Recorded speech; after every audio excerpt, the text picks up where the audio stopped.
Hi.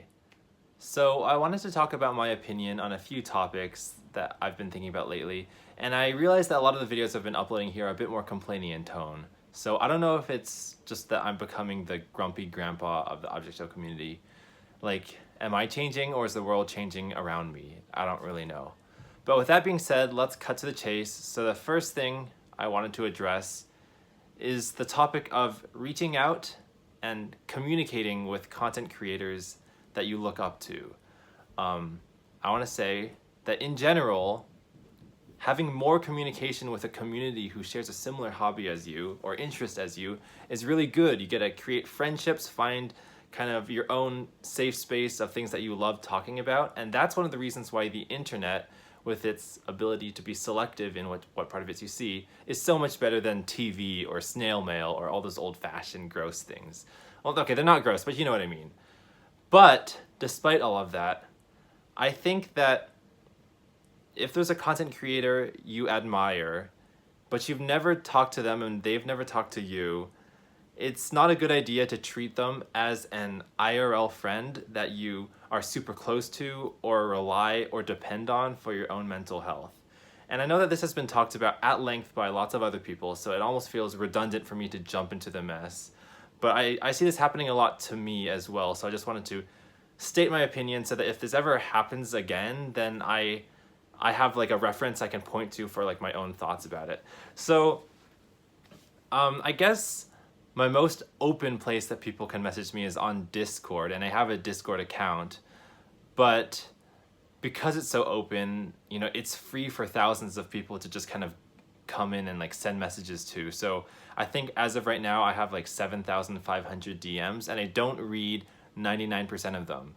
In fact, sometimes I just go to my own like work Discord account, and that's where I'll actually talk to friends because it helps filter out all the spam, not emails, but spam messages and all that. But I feel like there's a lot of younger kids who maybe don't know how these social interactions work, so they'll message me once every day for months and months expecting a response. And I don't want to feel standoffish to them, but I just, you know, since I'm not checking the DMs, I don't see that, so I don't respond. And then, you know, if I stumble upon it months later and I see these messages and they say things like, "You're making me depressed by not responding, I'm gonna K myself," and it's like, please, I mean, get help in the real world, talk to your parents about this, but don't put the burden of like your own problems on me because I don't know you. And I think you should really see your relation with me as a person, as like you want to reach out. Like when I look up to another YouTuber and I want to send them a message, I usually try to be very polite with the first response because it's going to be their first impression of me. And I don't want to like name these YouTubers that I'm trying to reach out to and like failing because I don't want to call them out or anything. But it's like I'll send this first message totally willing to accept the fact that they might never respond.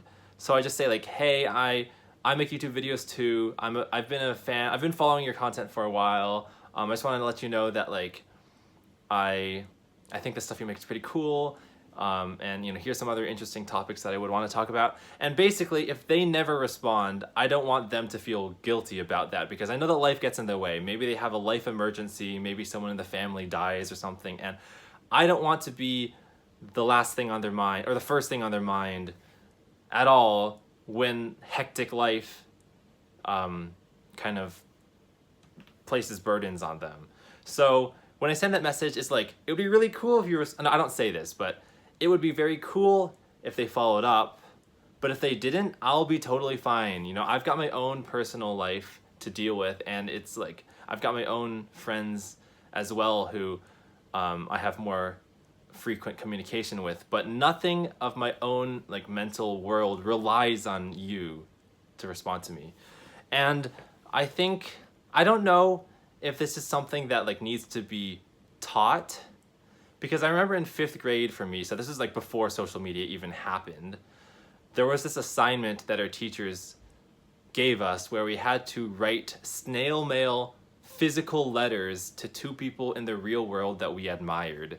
And I sent one of my messages to Jim Davis, the creator of Garfield, and one letter to, I think, Louis Sacker, who's the author of the Wayside School is Falling Down children book series that I really loved as a kid.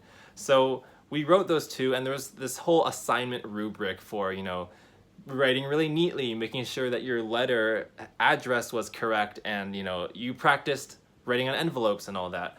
But I think it was a good assignment because it kind of taught you that, you know, you're reaching out to someone who you've never met before, so you should be a little more formal, a little more distant, and not expect anything in return. And in response, I'm not going to say which of the two, but I did get one of the two letters back, but it was a more like formulaic, cookie cutter response, but that's totally fine because these people probably get thousands of messages a day, and I don't want to expect this person to see me, a random 10-year-old, as any special person among like this giant crowd of other 10-year-olds who also read Garfield comics, you know? So I don't know if that has anything to do with now. I don't think that I now am anywhere on the same league as where Jim Davis was 10 years ago or now or whatever. But I think there are some parallels in that I'm writing to someone that I look up to, and yeah, I've already said it, like, you gotta kind of not pretend like we're like best buds, and if you betray me, I'm gonna harm myself or something. Like, that's just not healthy. So try to deal with your private problems in private, and, you know, talk to your parents, talk to therapists that you know in the real world, because they are in your real bubble. I'm not in your real bubble. Maybe my content is, but I guess I am as a person. I've got my own bubble. But, like, you know, it's still cool for you to reach out to me. Like, I don't want to say, like, there's a wall up and you can't talk to me. But, again, it's got to be a little more just friendly, positive, and not reliant on stuff. Okay, I'm repeating myself.